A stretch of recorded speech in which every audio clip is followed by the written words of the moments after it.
Buenas tardes. Bienvenidos al Seminario Fronteras de la Energía, organizado por el Instituto de Energías Renovables de la UNAM. En esta ocasión tengo el gusto de presentar al profesor Fyodorov del King's College of London. Como cortesía a nuestro invitado, voy a presentarlo en el idioma inglés. In this occasion, we have the participation of Professor Fyodorov from King's College of London. And before we start with the presentation, I'm going to give you a small presentation of the academic trajectory of Professor Fyodorov. Professor Fyodorov received his PhD in theoretical and mathematical physics from the Petersburg Nuclear Physics Institute in 1988. He held postdoctoral positions at the University of Duisburg-Essen and the Weizmann Institute of Science, and professorships at Brunel University, University of Nottingham, and Queen Mary University.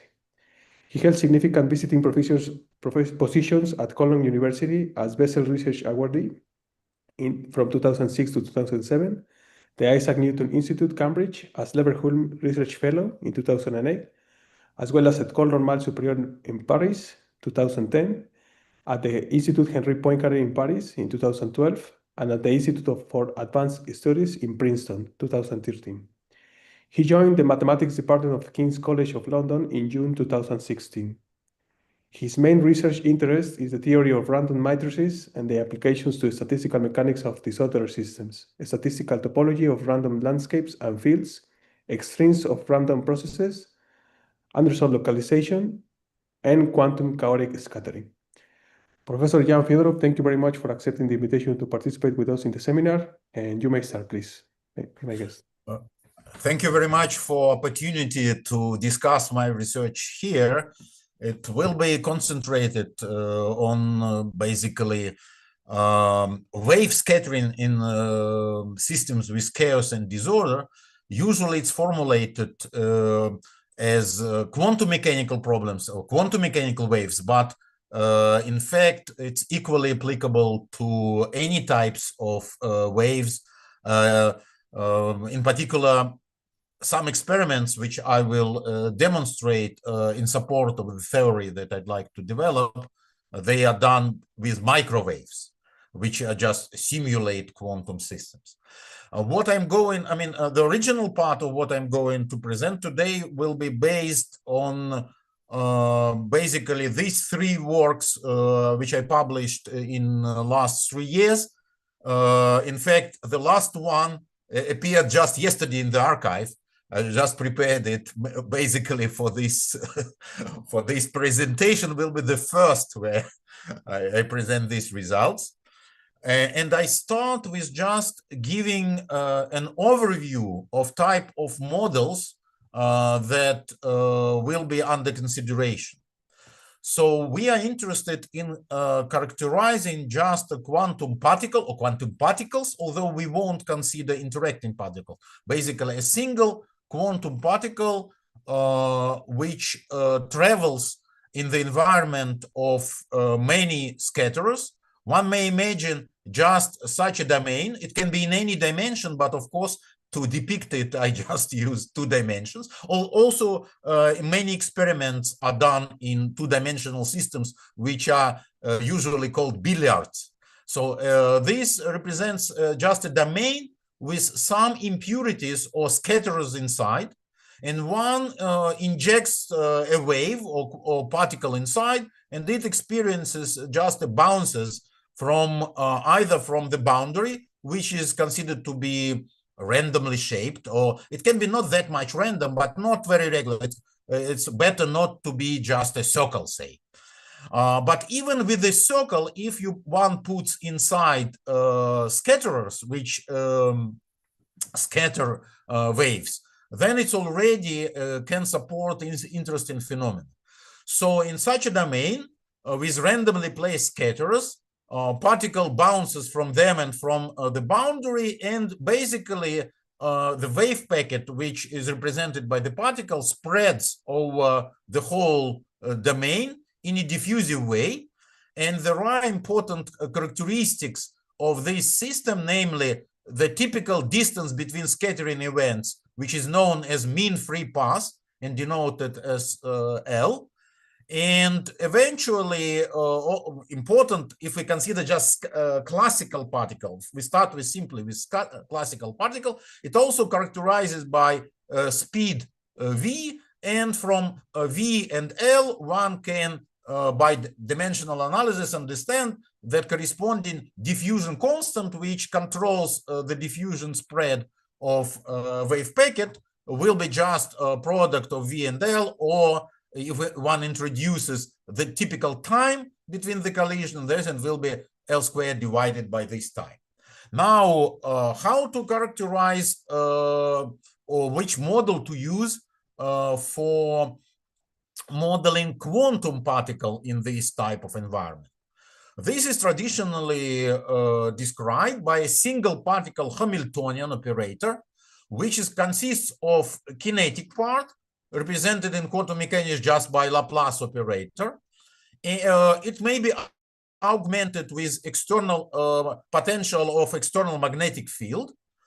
And most importantly, scattering over these impurities is modeled by a potential term V of R. And of course, in order to have well-defined quantum mechanical problem, one should ensure appropriate boundary conditions for waves or for wave functions at the boundary of the domain. And for simplicity, one may consider Dirichlet boundary conditions, just vanishing of the corresponding wave function at the boundary.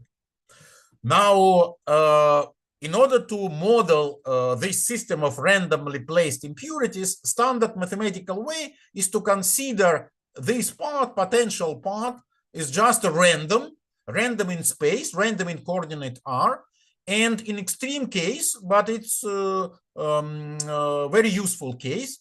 If it's extremely short correlated random potential, one may consider that covariance or correlation function of this potential at two different points just so short that it can be approximated by Dirac delta function. It means that it's basically all correlations are concentrated in a very small domain.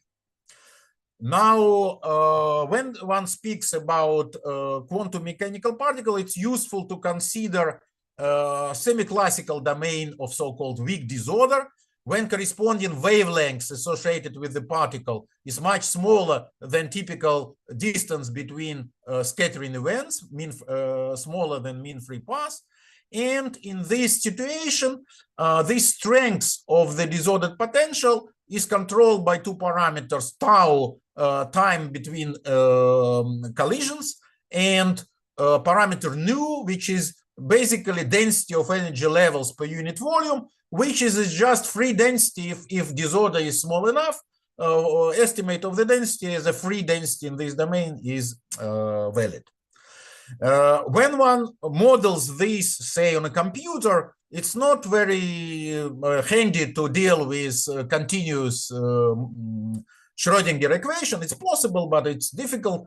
And one frequently replaces it with so-called lattice analog or so-called Anderson model, called Anderson due to Nobel Prize winner Philip Anderson, who introduced this as a useful model to study influence of disorder of random potential on propagation of waves.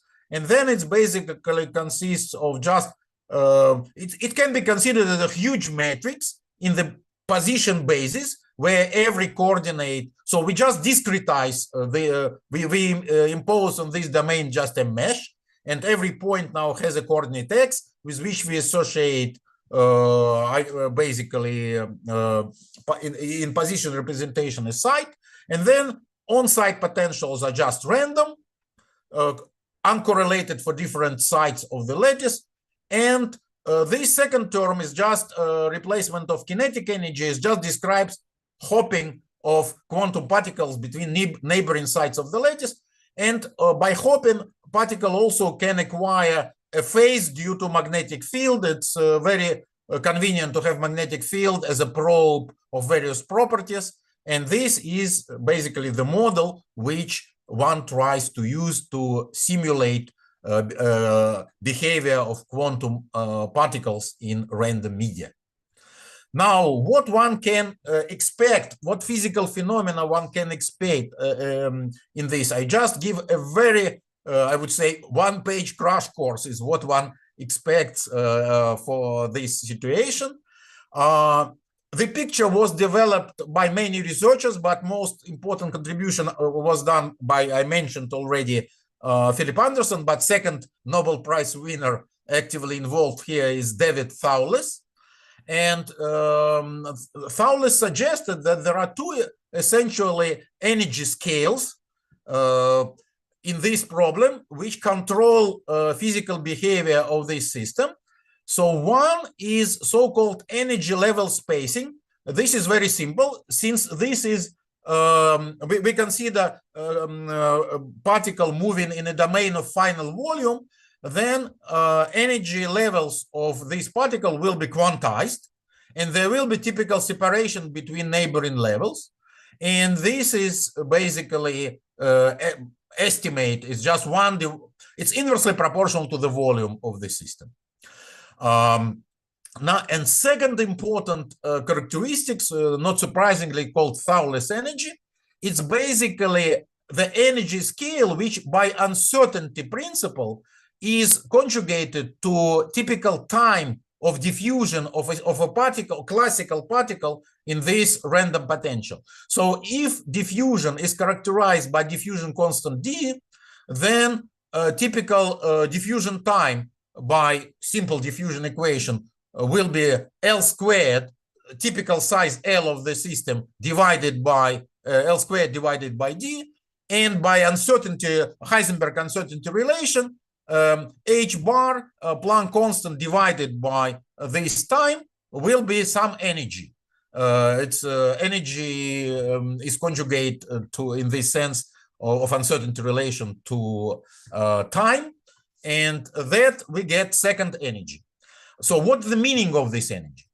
In a situation when energy parameter, Thouless energy, is much larger than typical scale of between neighboring levels, then the diffusion time, which is, I mentioned, given by L squared over delta, is much smaller than so-called Heisenberg time, h bar divided by energy spacing. And in this situation, classical diffusion spread of wave classical basically spread of particle across the system happens much faster than quantum mechanical effects start to be relevant. And in this basically behavior in this situation is almost like in a classical system. And of course, diffusing particle will cover with growing time will cover uniformly gradually will cover the whole domain if it's of finite extent. And this situation is called full ergodization on energy surface. And in this situation, quantum mechanical eigenfunctions, they are just spread everywhere over the volume domain. They are so-called delocalized because they are random due to random impurities, but they're everywhere present. And in this situation, there is a conjecture that random matrix theory describes very faithfully properties of energy levels and eigenfunctions, energy or wave functions of such quantum particle. And this situation is called in the literature by various names. Such situation can happen if one considers weakly disordered metallic granular, small granular in order to take into account quantum effects, but it's weakly disordered. Concentration of impurities is not too high. Then such situation is known as quantum chaotic situation or quantum chaos, and physicists used to call the situation zero-dimensional because of ergodization, wave function spread over the whole system and basically does not feel much dimension of the system. It's a situation of so-called quantum dot. So it's zero-dimensional, or one can say that it's zero-dimensional system in quantum chaotic regime. In opposite case, when Thouless energy is much smaller than mean level spacing, the diffusion, in contrast, is arrested by quantum interference effect. As Anderson famously shown in his papers, in this situation, wave cannot propagate beyond some length, which is known as localization length. It's especially clear in situation when one considers, for example, so-called quasi one-dimensional situation, just a long, thick by long tube with impurities. And if one sends a wave or a wave particle in such a tube, then one can estimate in this situation energy and mean level spacing. And it turns out that when they are of the same order, this defines a characteristic length. And one can show that basically spread of quantum particle is arrested at distances exceeding this typical localization length. So this localization length is proportional to diffusion constant. So the larger is classical diffusion, the larger is localization length, also proportional to the density of states. And this size called localization. Now, if we take our system to be much larger than typical localization lengths, then one can think of it as just subdivided into pieces of lengths of localization lengths, and each piece just lives its own independent life because wave function only very weakly, exponentially weakly overlap between different distant pieces. So this is situation of localization. Now, a most interesting situation happens not in quasi-one-dimensional situation, but in two-dimensional or even more interesting in higher dimensions. Because in dimensions larger than 2, important so-called renormalization group arguments by many people, including Thouless himself, showed that there should be a non-trivial phase transition. Namely, if one takes, say, a three-dimensional system of this sort and increases concentration of impurities, number of impurities per unit volume, then for low concentration, there still will be, not maybe perfect, but will be spread over the whole sample of a particle. But when concentration exceeds some critical value, every particle will be localized in some finite portion of the space. So it will be seen, for example, in transport properties as just sudden drop of conductivity. It just will be conductivity will be vanishing in this point. And physicists are very much interested in studying this because this is like critical phenomena, and physicists and eventually mathematical physicists like very much something which is as drastic as a phase transition. This is a kind of phase transition. And Anderson was given his Nobel Prize in particular for predicting this phase transition. Thouless got his Nobel Prize for different great work, so-called Kosterlitz-Thouless transition, but it's different. But Thouless also contributed profusely to understanding of Anderson localization. Now, how one in practice studies such a system? Of course, there are different ways of trying to experimentally understand them, but one of promising ways is just to put such a system into basically to make a scattering experiment of it. Just scattering experiment of the following simplified geometry. One just puts this part, say maybe with impurities, or just it can be random due to very uneven surface. What you can imagine that also impurities inside, but one attaches to it just completely clean waveguide. And classical or quantum, it's just something of this device. Basically, one has a two-dimensional, say, system or maybe of some finite thickness with impurities inside, and one attaches a waveguide and sends a wave and then collects the reflected waves. So this is a standard quantum experiment, and one can be interested in knowing what one can observe in this situation. In this situation of scattering of waves, in general, system is characterized by a so-called energy-dependent scattering matrix. So scattering matrix is a matrix which relates amplitudes of waves which are sent on the system with amplitude of waves reflected from the system. Scattering is linear, therefore there is linear relation. And if incoming waves can come in m different modes, which are called usually different scattering channels, then scattering matrix will be m by m matrix, which is unitary because of conservation of the number of particles. And one I described to you how Hamiltonians characterizing wave motion or quantum particle inside can be built. But one may wonder how to build the corresponding scattering matrix. It turns out that there is a construction suggested by Hans Weidenmüller and collaborators, which allows to convert knowledge of Hamiltonian to knowledge of this unitary scattering matrix by some nonlinear transformation. This transformation is written here in terms of matrix K, which is related to the basically mathematically to the resolvent of the corresponding Hamiltonian. And E stands for the energy of incoming waves. And parameter eta is also very important from experimental point of view because it describes absorption inside the medium. In first theoretical and even experimental work, absorption was treated as nuisance. People try to get rid of absorption to see clear effects, but these days it's understood that one can use absorption, in fact, to probe properties of the system. So absorption is important. With absorption, scattering matrix is not unitary, it's so-called subunitary because of the loss of incoming particles. Some particles can disappear. The loss of conservation of particles is reflected in the fact that scattering matrix becomes now subunitary, not unitary. It's a function, this scattering matrix is M by M in general matrix.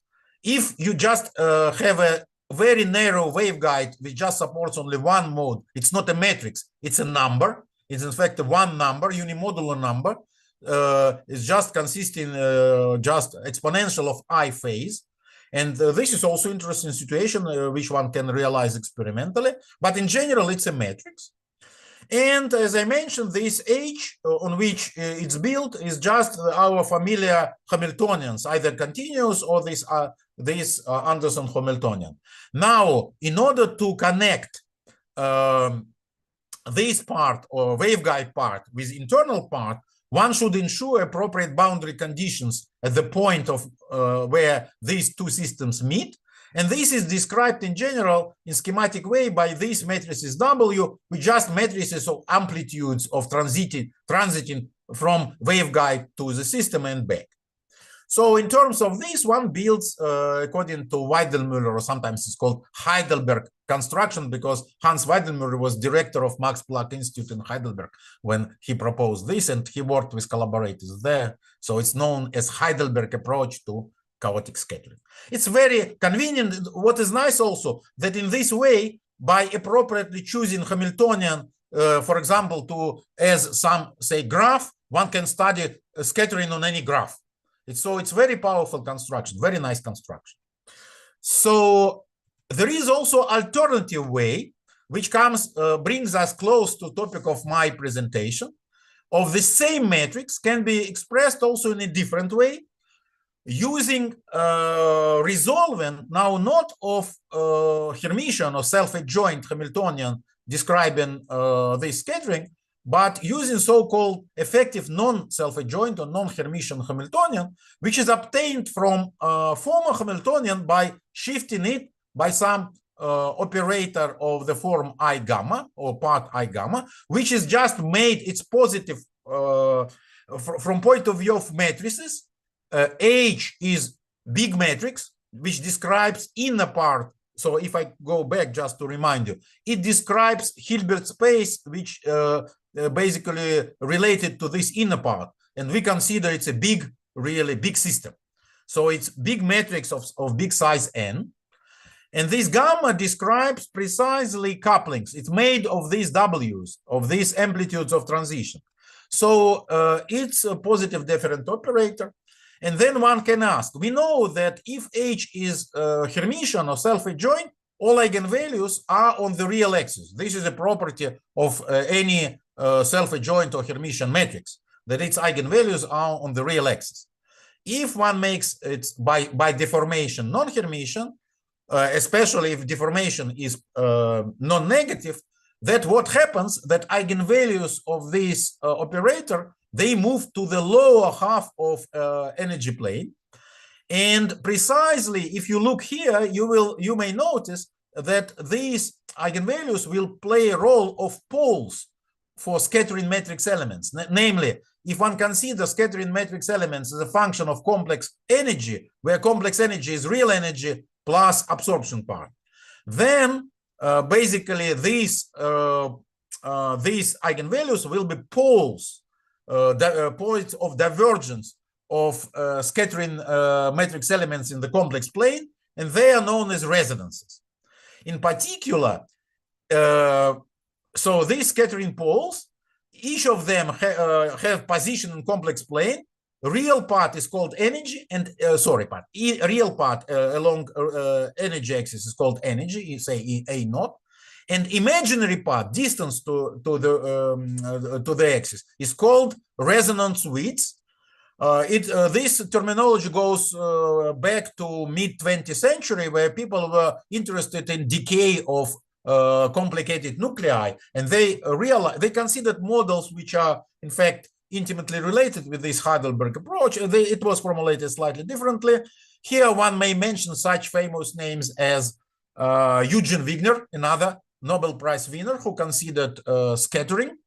And these people ask the question how one can characterize typical timescales of escape of a quantum particle via open channels from the medium.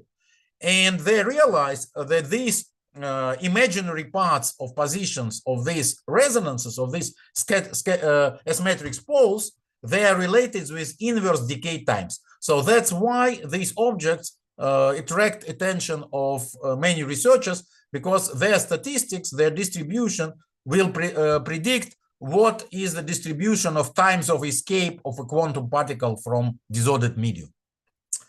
This will be these characteristics will be the main topic of my presentation today. Now, as was mentioned when I was introduced to the audience, my interest is in applications of random matrix theory for this. And I mentioned that there is a general conjecture that for systems with disorder, in fact, random matrices play a very important role, because many properties of these Hamiltonians which describe scattering, especially in chaotic situation, in quantum chaos situation, can be modeled by big random matrices. These random matrices are nice because they are mathematically can be studied to much larger extent than the really system with impurities, which is a complicated thing, but they grasp universal features of the corresponding models. It means that using them, one can understand qualitative pictures of scattering in this situation. So one may ask, in relation with resonances, these poles of a scattering matrix in complex plane, what will be typical domain and concentration of these poles? And Fritz Haake, with collaborators as far as 92, were able to study mathematically the system in quantum chaos regime, this regime of small metallic granula. Plus, they were able to consider the situation when system is very open. So this waveguide is so open that it contains very many propagating modes. In this situation, they showed that all poles will be concentrated in the complex plane in some compact domain. They called it droplet.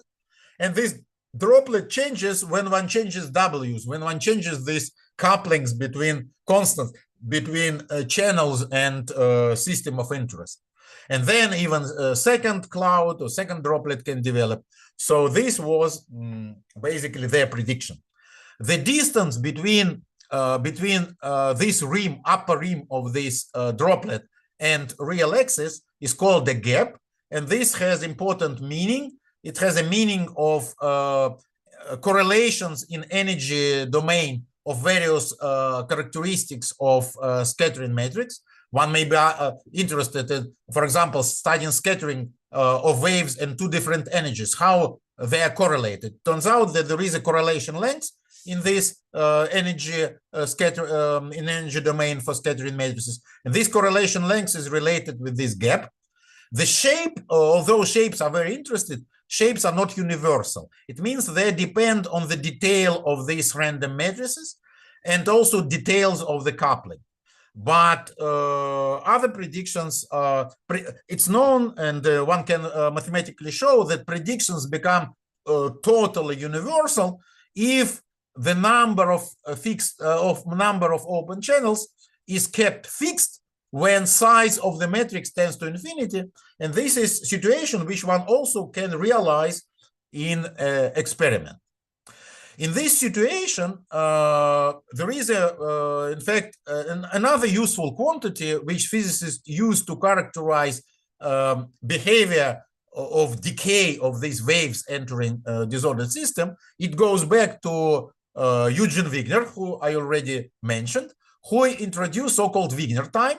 And this is the following thing. He just realized that if one takes the phase of this scattering matrix. So let me remind you, let us take simplest example of a single channel scattering. Then scattering matrix is just unimodular number. It has a phase, just exponential of I phi, and phi is a phase depending on energy.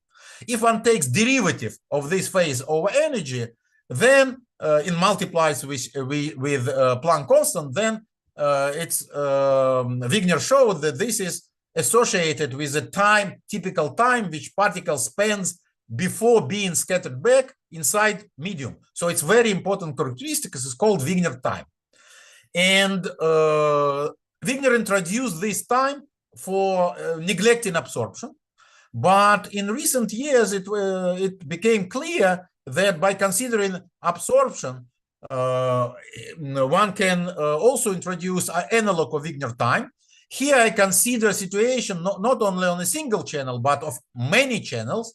Then one need to consider determinant of the scattering matrix, take logarithm of the determinant, and then its derivative will produce again this Wigner time, generalization of Wigner time to many channel system. And this will be complex quantity in contrast to situation when absorption is absent. This will be purely real quantity, so it can be interpreted as time.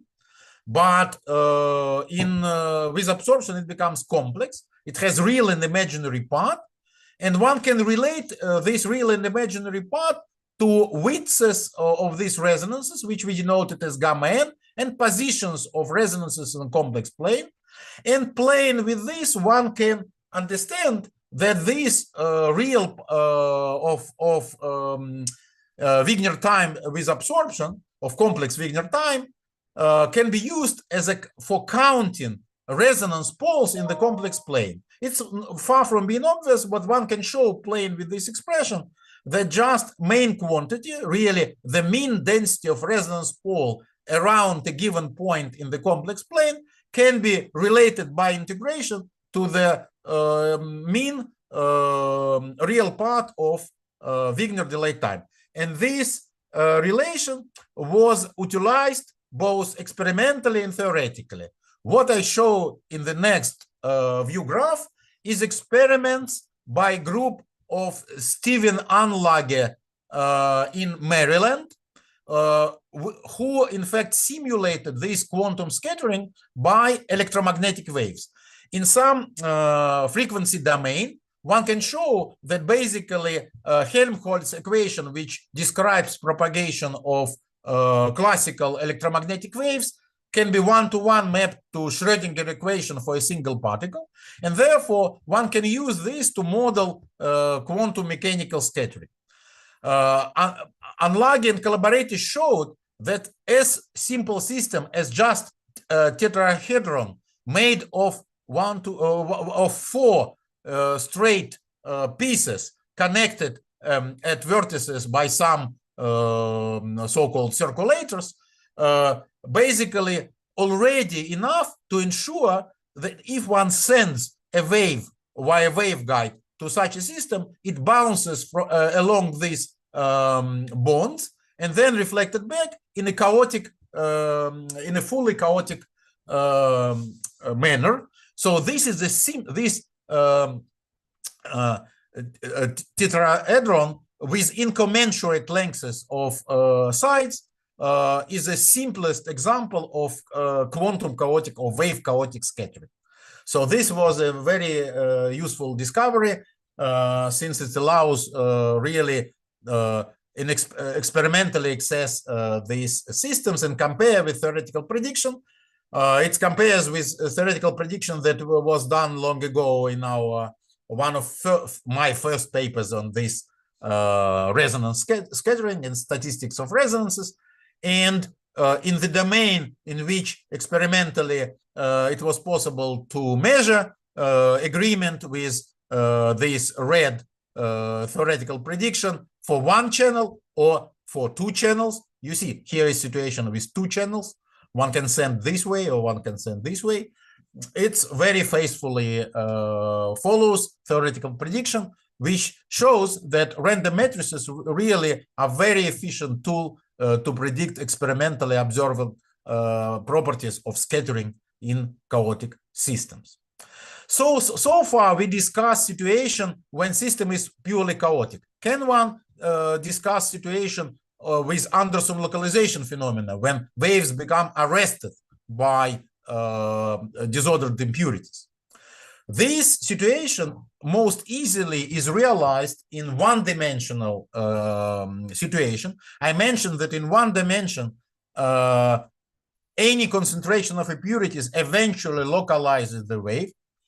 And scattering experiment can be sketched or set up, can be sketched as the follows. One has a domain with random impurities, which are here depicted as random potential, white noise potential, just very much fluctuating potential. And one sense says from the right a wave, and then on the left end, one imposes reflecting boundary condition, just directly boundary condition. And then wave is sent, it travels through the sample, picks up scattering from these many impurities, and then goes out, and we measure it here. We measure this scattering matrix in this situation will be exactly this unimodular number, but it will be dependent unimodular if there is no absorption inside. If there is absorption inside, it will be subunit, it will have modulus smaller than 1, but it also have phase, and we can measure this Wigner time, and we can measure positions of resonances. But up to recently, there was no theoretical prediction for statistics of resonances or just distribution of their imaginary parts related with time escape time from this media. And very recently, as I mentioned, this just appeared yesterday in the archive. We published this formula, very explicit formula, which in the domain when Anderson localization is very strong, this happens when the size of the system is much larger than typical localization length, which is related with scattering strength, in fact, and energy. In terms of this, one can, in fact, explicitly predict distribution of these resonance widths, or if you like, inverse decay time of waves scattered in this medium. And we confirm it. I do not give here a picture. We confirm it by numerical simulation, but I hope that maybe some experimental groups will do experiments on these systems and will try to confirm this prediction. Strictly one-dimensional system, one can, in fact, these days are possible to realize in laboratory, but more accessible are so-called quasi-one-dimensional systems. And quasi-one-dimensional systems are basically, they're also like one-dimensional chains, but they have finite widths, and this allows to put many impurities just inside them. And then one can attach a waveguide with many channels and study scattering in this situation. Nice feature from the point of view of people doing random matrix theory, that such a system physically can be also modeled by random matrix Hamiltonian, but this time random matrix is of special form. It's called a banded matrix. Maybe it's not that surprising. It basically bandedness reflects this quasi one-dimensional structure of this device.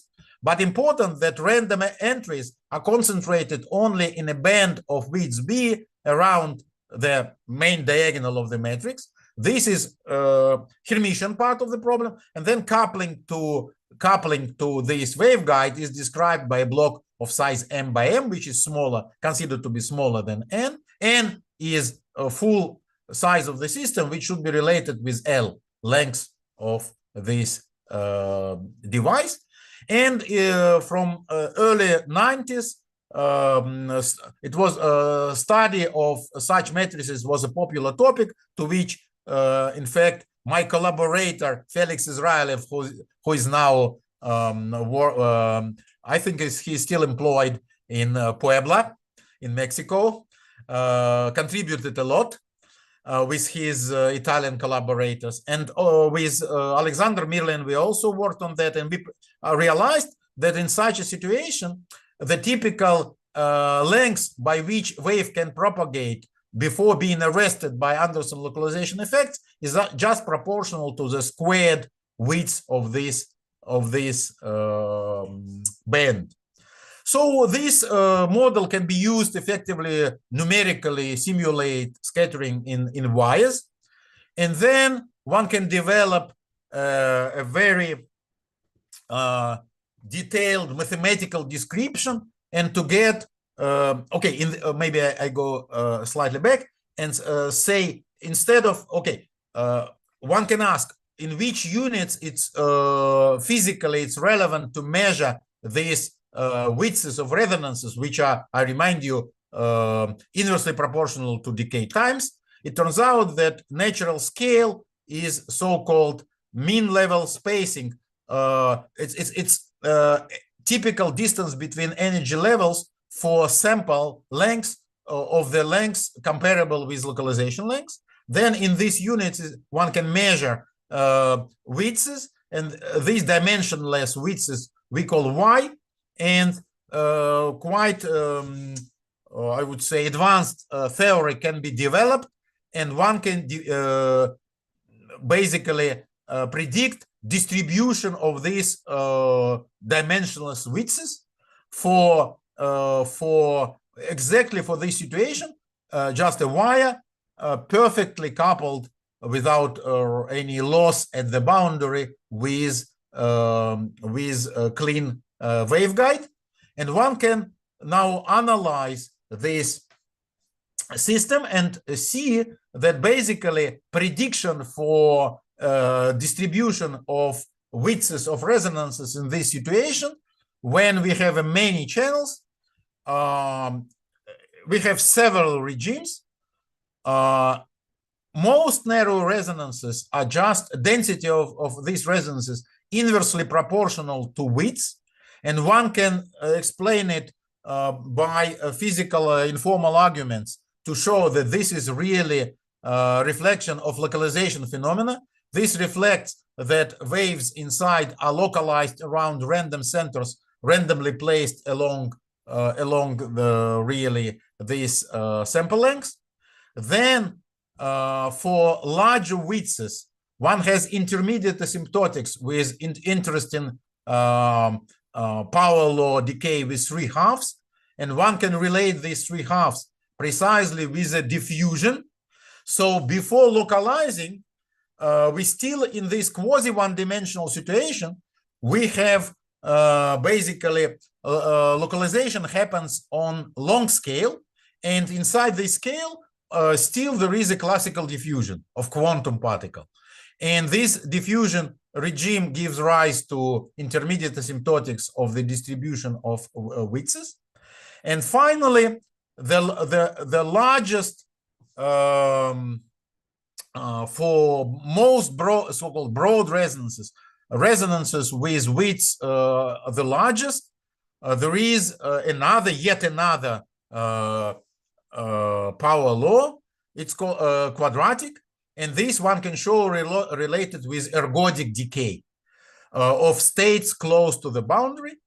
And in fact, I mentioned these results because before this theoretical work, people already long ago, as long as almost 35 years ago, they observed these 3/2. These two regimes, 1 over gamma and 1 over gamma square, were explained long ago, but this intermediate regime, there was no much of explanation until recently, really, we extracted it from and realized that it's related to diffusion. So it confirms this numerical observation made long ago. Also, it was observed in experiments by Van Tigelen group about 20 years ago. Okay, I'm coming almost to the end of my talk. I just mentioned that this banded matrix model for chaotic scattering in quasi-one-dimensional system can be checked numerically, how it agrees with prediction of theory. And indeed, simulations, just numerical simulations with increasing size of the matrix, so and increasing weights of the band, start better and better agree with various regimes, 1 over gamma, 1 over gamma 3/2, and 1 over gamma squared. They start to follow theoretical prediction. So we see that theory that we managed to develop, mathematical theory, well describes quasi-one-dimensional systems.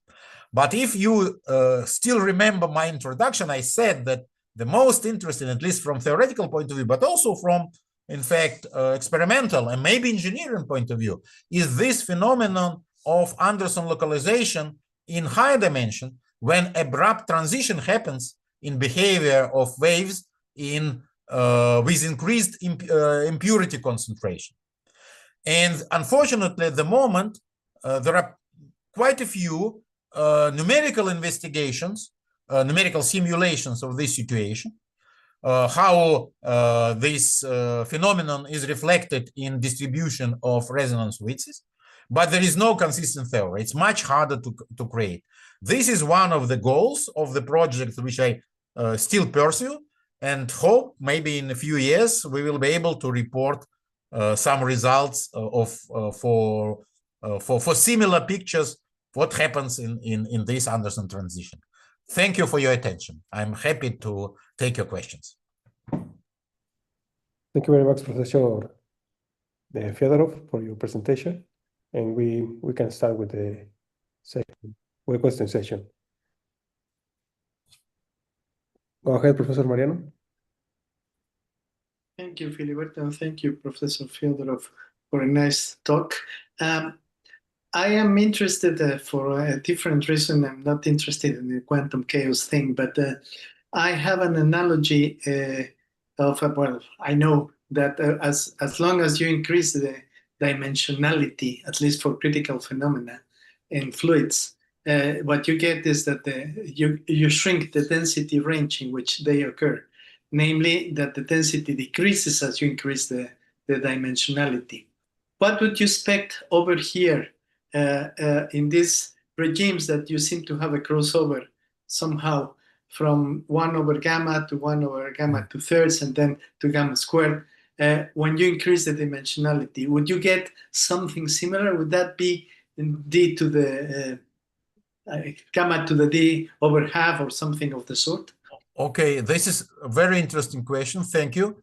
I expect that, okay, maybe this picture, okay, it depends how we treat dimensionality. In higher dimensions, as I said, there is two different situations. If concentration of impurities is not very high, we are in situation which is very close to good metal. And in this situation, a particle still can diffuse. And then maybe one will see this regime of gamma 3/2 because one can physically relate this 3/2 exponent to classical diffusion. Now, eventually, if one in higher dimensions, now, if concentration of impurity is lower than some critical and one increases size of the system, it becomes in some sense cleaner and cleaner. And it becomes less and less, waves are less and less affected by disorder. But if one takes concentration of impurities above critical or localization threshold, this will be situation like in some sense, not exactly, but in some sense qualitatively, like in one-dimensional situation, when wave propagation is arrested by fully arrested beyond some length. Then I think this 1 over gamma may already appear, or maybe I'm not sure, because in order to derive 1 over gamma, we really used that it's one-dimensional. Not that we used it, but in order to interpret it as decay, we used really one-dimensional geometry. So I did not check. Maybe it will be some another power, but it will be definitely some regime which reflects the fact that eigenfunctions are exponentially localized, and particle cannot propagate beyond some length. So I expect that there will be this tail. And maybe even in situation when localization is very strong, there will be maybe even further regimes which we do not see here, where very rare events, where it's extremely strong, maybe some rare events start dominating this behavior. There is a conjecture on that. One can see it in some numerical experiments, but we so far did not have any robust method to recover them. So this is what I more or less expect. Okay, thank you very much. Thank you. We have time for some questions.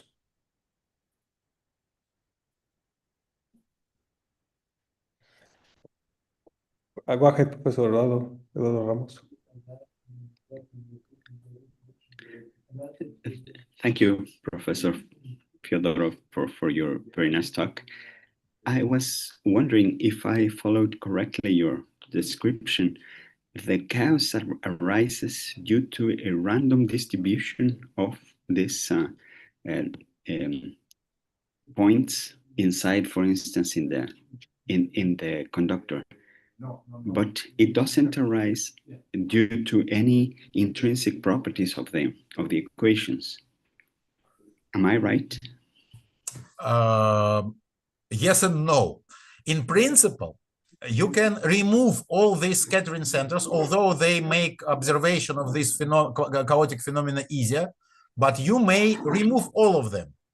If maybe let me go back to very first. If the shape of this domain is not very regular, so-called not integrable shapes, like it's not ellipse, not circle, not ellipse, not say, I don't know, rectangle or something very simple, then if it's more or less arbitrary shape, which you can draw smoothly, then already this shape will by itself, there is no theorem, but there is a conjecture that in this situation, just irregular shape will be enough to ensure that scattering in such a situation is purely chaotic, quantum chaotic. Okay, but it is not an intrinsic property of the equations. But I think, okay, I politely disagree. Boundary condition, so you see, shape is just a boundary condition. Boundary condition is a part of the equation, is intrinsic part of the equation. So this phenomenon is indeed due to boundary conditions. Okay. How you interpret it, whether it's intrinsic property of equation or not, it depends on the, but I think I was clear. It's a property of equation plus boundary condition. And every quantum mechanical operator only makes sense if you specify boundary condition. Okay, yeah, I would agree with you with that property. Now, if I may ask just a follow-up of this question, then do you specify the type of randomness that is followed by this distribution or boundary conditions? Is it normal distributed or some specific distribution? Okay. First of all, since I used mainly random matrices to characterize it, this is believed, commonly believed, and also is supported by some theory, but I would not say it's completely rigorous, but physicists believe that they understand this. Mathematicians still a bit not skeptical, but don't know how to prove it rigorously.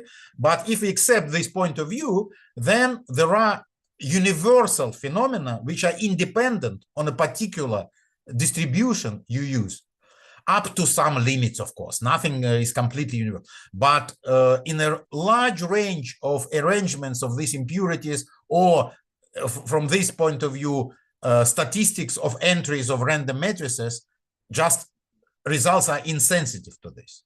Completely insensitive if one looks at appropriate characteristics in appropriate energy scales. Okay, thank you very much.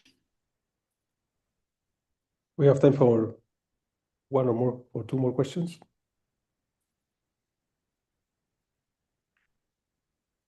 I have a question about the non-Hermitian Hamiltonian. If you study a little bit of quantum mechanics, you take the principles of the theory, and one of the characteristics of the operators is that the operators have to be Hermitian, right? What is the advantage using a non-Hermitian Hamiltonian? It's a very interesting the question. direct result in the description of this kind of randomness. It's very interesting question. So one may ask further, why in quantum mechanics we require hermiticity? What property, in fact, ensures it? If one studies scattering of particles, it's very easy to answer this question. Conservation of number of particles, which in quantum mechanics is reflected in conservation of flux of particles. So particles do not disappear. Now, but this is, of course, idealization. In any real system, especially if it's not a single particle I consider here, but it's many interacting particles, there will be always sources of dissipation. There will be, for example, in experiments that I mentioned with microwaves, there is losses, just ohmic losses of some currents appear in this system of scatterers, and there are losses. Now, when you have losses, you have loss of number of particles, or if you like, number of loss of quantum mechanical flux. In this situation, you can model it using non-hermiticity of the Hamiltonian. So non-Hermitian systems or non-Hermitian Hamiltonians naturally appear if you have some loss or, in fact, gain mechanisms. People consider in the same framework, just with inverted sign, gain mechanism for lasing. So if one considers lasing in random media, it's also described by very similar systems with inverted sign of this gamma, because this allows spontaneous generation. Again, there will be no conservation of number of particles because they will be generated, and it's described. So systems with loss and gain, they are generically described by non-Hermitian Hamiltonians. Okay, thank you very much. Okay, so if there are no more questions, thank you, Professor Fyodorov, for participating with us in the seminar. A very interesting talk, and thank you all for your attention. Thank you. Bye-bye.